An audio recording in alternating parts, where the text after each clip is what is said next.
Today's story of the Dixie Mafia begins in downtown Winder with a smash and grab committed at the store of Larry Evans called the Jewel Box. Present were Billy Birt, Otis Riedling, and 2 accomplices. They also robbed the Peskin building, which was right under the nose of the authorities, which was sort of the MO for the Dixie Mafia. They wanted to let everybody know who was actually in charge in downtown Winder. Now, the first thing Billy Birt told all these guys was don't keep a single piece of jewelry, and this is a great introduction for Otis Riedling because he was the youngest member of the Dixie Mafia at the time, and he thought that he was smart enough to pocket a diamond ring and make off with it. He kept his head low for a couple of weeks, but the first day he popped up, he was spotted downtown by Larry Evans, who owned the jewelry store, and within an hour, he had been taken in by the police.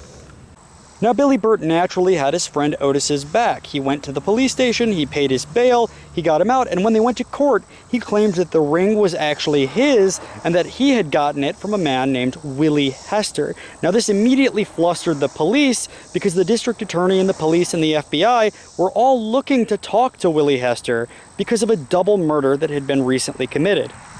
The trial immediately became a boondoggle because police were scouring the entire state looking for anything they could of Willie Hester and couldn't turn up a single fingerprint or hair. Now, his body was found 7 years later, and Billy Birt swore up and down he wasn't killed by the Dixie Mafia. The story he told was that Billy Wayne Davis and Willie Hester had accompanied him to the robbery in which the elderly Matthews couple had been killed. Hester was eventually shot and died on a makeshift operating table where they tried to save his life. After he passed, he was buried in the same area that 3 other bodies had already been found before he was discovered several years later.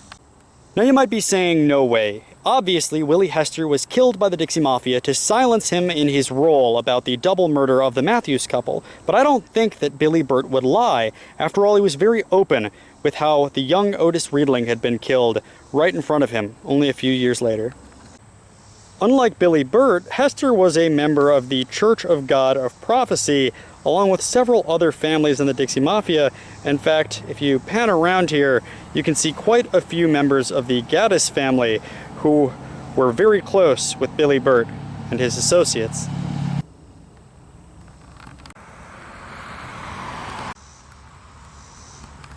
And Otis Riedling was just unlucky because he was spotted by Larry Evans, the owner of that jewelry store, at the Belk's department store, which is no longer here, but the old Holly Hills shopping center is still just outside of Winder.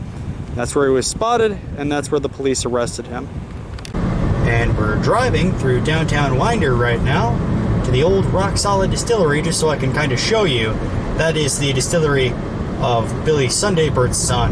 Billy Stonewall Birt now owns it.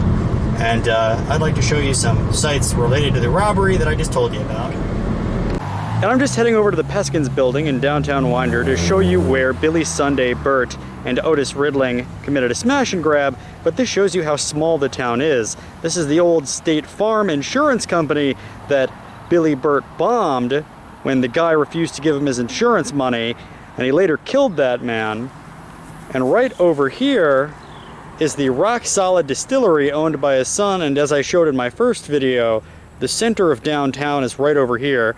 That's the health department, but the courthouse is basically connected to it, and right across from there is the Peskins building that they robbed the same day they robbed the jewelry store. Billy Birt's son in the podcast mentions only in passing that they robbed the Peskin building, which is the large legacy Peskin event center right there. And it's so wild that he only mentions this in passing because to rob that, the courthouse is literally right there. In 1972, Jim West, that ATF agent who I actually got quite a few comments in my last video from people who had first-hand experience with West saying he was a crook, pulled up right alongside Billy Birt's car, and riding in the car with Jim West was Jack Berry, who Birt actually said seemed to be a pretty trustworthy guy. And this is where the story becomes a little bit insidious, because this ATF agent, who was supposed to be pretty buttoned up, just starts shooting into Billy Birt's car. He pulls over to the side of the road, and Jim West drives off into the night. Well, everybody from that moment on thinks that Billy Birt's dead because he disappears for a few days. 4 days later, he called the sheriff and said, "I'm fine. Don't show up at my house. Don't talk to my wife." And local law enforcement more or less paid attention to what Billy Birt demanded. Not long after ATF agent Jim West supposedly tried to assassinate Billy Birt by pulling up alongside him at night and firing into his car, he popped his head back up again and was arrested by state police. Now, they pulled his car over, just a routine search. He was driving erratically, and Billy Birt said, well, these are local cops, these aren't feds, why not? I don't have anything incriminating in my car. And it seems like they found a gun on him that he thought he had won fair and square from a friend named Lamar Metcalf in a card game only a few weeks prior. Now, the problem here was Metcalf had lost his gun about a year ago and reported it missing to the sheriff. He found it and then forgot to report it found, and so ATF agent Jim West felt that he finally had Billy Birt in his grasp, and on those trumped-up gun charges by the ATF, he was put away for a little while in jail. Remember Billy Birt's stepfather, Mac Lee, who witnessed the first two murders at the county line of those two would-be rapists from years before? Well, he seemed to have a habit of showing up drunk and disorderly, getting into some fights, public intoxication, and when police brought him in, he had Billy Birt's gun on him. Now, Billy Birt heard that that was being stored in the local lockup, and he was desperate to get to it because he knew that Jim West was here kicking around, and that gun could be tied to a double murder. So his friends showed up in broad daylight, broke into the courthouse, put blankets over the windows, and used acetylene torches to totally break through the locks. And then they said there wasn't court held for a year because they destroyed all the evidence and all the records, which back in those days were kept in paper. It's wild to think of how open the Dixie Mafia was in committing actions like this. After Mac Lee was arrested with Billy Birt's gun, the whole team got together and came over here to the courthouse, and with acetylene torches, Charlie Reed, Sonny Lee, and the young Otis Riedling, the youngest member of the Dixie Mafia, used acetylene torches to just cut through and made off with all the evidence. And after that, they got to be a whole lot more bold with robberies that they would commit literally right under the noses of those in the courthouse. You can only imagine how mad Jim West was. After all, Billy Birt was in jail, and the Dixie Mafia got together hearing that his stepfather had been arrested and a gun impounded and put in the courthouse, and the courthouse was robbed. So after that came the trumped-up gun charges, which they basically threw the book at him. And Billy Birt said he wished he would have gotten 5 years in jail. Would have given him more time to think things over. But of course, after he got out, after I believe it was less than 2, he started tying off loose ends and getting a whole lot more risky with his robberies. Billy Sunday Birt was sent off to jail for a couple years on trumped-up gun charges leveled by ATF agent Jim West, who was by all accounts a crooked cop. And right before he went, his younger brother Ray told him, "Billy, I'm trying to go straight. I want to level my life out and I want to go on the straight and narrow." Well, shortly after Billy Sunday Birt got to jail, Ray Bert walked into Tony's place and saw a man named Derek Foster arguing with his father-in-law. Things got heated, so Ray Bert walked up and punched Derek in the face. Well, Derek left to go get a 9mm while Ray Bert had a couple drinks, and eventually the man walked back into the honky-tonk and shot Ray Bert 3 times in the back. Ray climbed under the pool table and tried to escape the bullets, but he emptied the magazine into him, and one shot went right through his heart, killing him while his favorite song played on the jukebox. Billy Sunday Birt was in jail when he heard about the murder of his younger brother Ray, and he decided at that moment to tie off loose ends and eliminate all witnesses when he got out. He later told his son that he wished to God that he'd been given 5 years, which would give him more time to sit and think. And shortly after getting out, he would again get wrapped up in organized crime, and his younger associate, Otis Riedling, who he wanted to protect from a life of murder, sadly died as well, and right in front of him. Episode 6 of the In the Red Clay podcast talks a little bit about Otis Riedling and his sad involvement with a double murder after Billy Sunday Birt was released on trumped-up gun charges leveled by Agent Jim West in the fall of 1973. Now, Otis Riedling seemed to be itching to pull the trigger. He wanted to be a hitman like Billy Sunday Birt, but Billy saw him as just a young kid, the youngest member of the Dixie Mafia, and tried his best to shield him from all of that. But when Billy Wayne Davis got involved, Otis Riedling was wrapped up in things that he wasn't anticipating. Now, Billy Wayne Davis was based out of West Georgia, and he was a pure, cold-blooded psychopath who had no problem killing people just because he heard that they hid money around their homes. And because of this, he befriended a lot of lawyers and police who would let him know where people were that had all this money. And he also had a business, a used car dealership, where he would wash that money. And it was through these connections that he was beginning to have an affair with a woman out of Marietta who told him that her husband was a part of a smuggling operation, and every few weeks they would bring in hundreds of thousands of Black Betties, these pills that came in suitcases from across the Mexican border. These folks were not a part of the Dixie Mafia, and so he eventually wrapped up Otis Riedling and Billy Sunday Birt in this operation to go and steal the pills the next time a delivery was made to that address. So Billy Birt gave Otis Riedling a job typical of the youngest member of the Dixie Mafia. He had him basically post up across the street with binoculars and watch from the wood line near the church to see the next time a car delivered a package. This began on Monday, and every day Billy Wayne Davis would show up at the nearby gas station and bring Otis Riedling a sandwich and buy him a few drinks. Well, finally on Friday, Otis Riedling informed them that a car had pulled up not only 15 minutes prior, and that's when Billy Wayne Davis got, again, Billy Sunday Birt and Otis Riedling all together in the same car, and they launched their plan to steal those pills. Again, Otis Riedling was supposed to only have a sideline role in this. His role was to back the car just down the road, and Billy Sunday Birt would go up to the door of this home, knock on it, say, "My car is broken down, can I use your phone?" And as soon as they had the door open, Billy Wayne Davis barged in. The plan went smoothly, and because Birt's accent was so thick, Davis explained, "All you have to do is give us the pills, and we'll be on our way." It's basically thieves' honor. Well, the man at the house said he has no idea what they're talking about, but it was a shotgun house. So they said, lie on the floor. They pulled the sheets off the bed, and they found a big box full of pills. Well, as Billy Wayne Davis was retrieving those pills, he found a .22 rifle. And as they walked out of the house, he just pointed it at the back of their heads and executed both of them. 2 days later, Otis's niece, Trisha, called Billy Sunday Birt and said, "You need to come down here because he seems to be having a mental breakdown." Sure enough, when Billy got to the house, he found Otis Riedling literally standing on the roof, hugging his chimney and crying. Well, Billy Wayne Davis told Billy Sunday Birt that Otis Riedling had to go because it was only a matter of time before he went to the police. And he drove off with Billy Sunday Birt, that being the last time he was seen alive. Now, Billy Sunday Birt did not kill Otis Riedling. That was left up to Billy Wayne Davis, who had absolutely no problem. But by all accounts, it very likely shook up Billy Sunday Birt, who viewed Otis Riedling as sort of a protege. Now, after 3 deaths from a simple pill heist, you might think that that was the end of things, but sadly, it wasn't, because Billy Wayne Davis's mistress, the same one that told him where her husband was, who had all the pills, began to claim that he was beating her, and then claimed that he had withheld a lot of the money from her, because she was supposedly promised 1/3 of the pills, but in reality only 120,000 pills came in, and she was expecting 200,000. So a plan was hatched between Billy Wayne Davis and Billy Sunday Birt, in which Davis and his mistress would go on a date, and Billy Sunday Birt would be seen on the side of the road while they were driving back.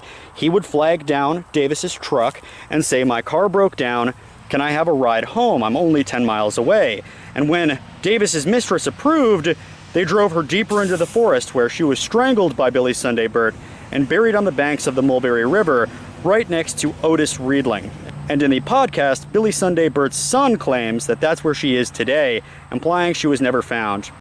And I don't know how to say this without sounding like I'm on some kind of a moral soapbox, but I was checking the Facebook page run by Billy Sunday Birt's son, and they posted an article about Otis Riedling. One of the comments was, "F a snitch."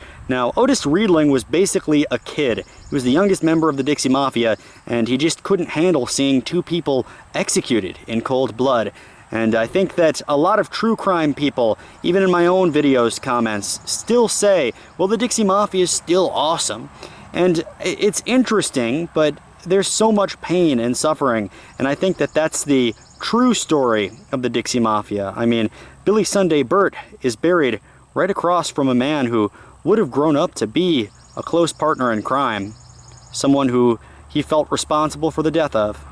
Around this time, Billy Birt was being pursued by ATF agent Jim West on the east side of Georgia, and Davis was being pursued by Sheriff Earl D. Lee in West Georgia. The sheriff made stopping Davis his main objective. Stony Birt respected him, and so did most criminals in the state. In fact, the Douglas County Sheriff's Office and jail are located on Earl D. Lee Boulevard to this day. In 1963, he made it known he was coming down on Davis. So Davis hired Billy Birt to kill Earl Lee, which made Billy Birt quite a bit uneasy. He accepted the hit, but was very apprehensive. Birt's plan was to kill Lee as he walked out of his church on Sunday, and he was just ready to. He had him in his sights, but he sees his wife and children. So he goes back and puts the rifle back down. He just walks away from the job, and he goes back to Davis and says, "Have your money back." Davis says, "I'll double the price if you plant dynamite and kill his whole family." And from that moment on, Billy Birt knew that Davis was something of a sadist and not to be trusted entirely. The moment that Davis offered Billy all that money to kill the sheriff's family, the rest of the Dixie Mafia began to look at him with apprehension, feeling in their heart of hearts that he was going to turn against them and collapse the entire structure, which of course, years later he would. For a while, though, business was better than it ever was. The Dixie Mafia was robbing banks from east to west Georgia using criminal operatives in West Georgia, which was Davis's territory, and they seemed to be getting more and more erratic. People were dying, just basically for being in the wrong place at the wrong time when the gang felt that their home was empty and they needed to eliminate witnesses. Billy Birt kept insisting that the younger members never rob banks. He said the adrenaline from that was the worst drug and begged the younger members to only rob insured places and only do that at night. Assistant branch manager was Bob Brooks, who previously worked as a stock boy selling sugar from Jim Dawes' place to Shiners. One day he was working when Birt and Davis robbed the place. Johnny Gene Gaddis robbed the bank while Birt drove the getaway car, dressed oddly as a woman. William Remo Cody arrived out back in minutes, a cop who was activated by the silent alarm. A gunfight ensued. Cody was shot several times. One bullet nearly severed his tongue, and he couldn't properly make the call on the radio. At the Crawford Bank job, there was a setup. Billy arrived and saw a ton of what looked like farmers outside in pickup trucks with straw hats and knew immediately it looked like a movie setup. They were obviously fake. They were obviously some kind of ATF agents or FBI agents. The tellers looked exactly like law enforcement. So he walked in, did a U-turn, and walked right out. Billy Wayne Davis was in the car with him, who was wonked out of his mind. Billy Wayne Davis was a psychopath, and he said, "Go back. You know, it's not a setup." Well, as they drove away, they heard over the radio 2 robbers shot and killed, robbing the Crawford Bank in Athens. What a shock. 2 men came in right after Billy tried to rob the place and were immediately blown away. 14 GBI agents arrived in only minutes to the bank when there were only 2 officers officially assigned to that town. Well, I showed up at the wrong location, but I believe this is the grave of Billy Sunday Birt's stepfather, Mac Lee, the only Mac Lee buried in the county. The dates of death are a little bit off from what it compares with the podcast, but this seems to be him. If I'm wrong, as always, correct me in the comments, and I'm very sorry. I'm doing my best using old newspapers. And Mac Lee you can trace back to the first story I told of Billy Birt. He was with young Birt underneath the bridge, just on the county line, with a woman, and 2 men came along and started talking about how they were going to take the woman. Billy pulled out his revolver and shot both men dead, and they were promptly buried on the banks of the Little Mulberry River, where they are today. After this, Mac Lee had an air of respect towards young Billy Birt, and when Billy was 16, Mac Lee would use him to work on little projects around town. Well, he called Billy out to the farm to dig a well, and throughout the day the 2 took turns going in the well and hoisting buckets up, or going up to the top and pulling the buckets. And basically, when Mac Lee was at the bottom of the well, Billy said, "Mac, I want to marry your oldest daughter." And he was only 16 years old at the time, and I believe the daughter was something around 12, and he wouldn't let Mac out, and he held a bucket full of rocks over his head until he gave his approval. And as the years progressed, he burned Mac Lee's house down twice to, as his son said, settle family disputes. By the fall of 1973, Billy's younger brother Ray had been killed by a coward in a bar fight. Billy was in prison, and the Dixie Mafia was almost dead. Stoney and the rest of the family continued to live quietly, but before anybody realized it, Billy was released after only 9 months on those trumped-up gun charges leveled by ATF agent Jim West. When he got out, people started vanishing and dying left and right. Willie Hester remained missing, having died on a makeshift operating table in 1971. And then Harold Chancey's cousin Donald was killed for taking money from that agent, Jim West. I said in the last video that Agent West had built up a negative reputation even among the worst of the worst, and that's because he kept promising locals that if they turned over information, they would get money and be very well protected, but he couldn't keep his mouth shut, and Ruth Chancey, who was the godmother of the Dixie Mafia, had agents, people on her payroll, that were working around Agent West. So every time somebody would accept that $1,000 or $500 offer, he would walk into the sheriff's office or the FBI office and brag about it. And within an hour, Ruth Chancey would get a phone call, and pretty soon she got a call saying Harold Chancey's cousin, a man named Donald, who was a welder in Atlanta, he would come up here occasionally and weld some of the whiskey stills. Well, 2 of them had been turned in within a month, and they figured that it was him who'd done it, so he was shot. And this is a very typical thing, because after he died, many, many more people would follow. And if you want to find Donald Chancey's grave, it's up here just outside of Winder. And like I see in many true crime videos, people say folks like this are just snitches, but I think much like Otis Riedling, Donald Chancey just got involved with something that he had no idea the scope of. He didn't know that that $500 or $1,000 he got from the ATF was costing the Dixie Mafia 6 figures 2 times over.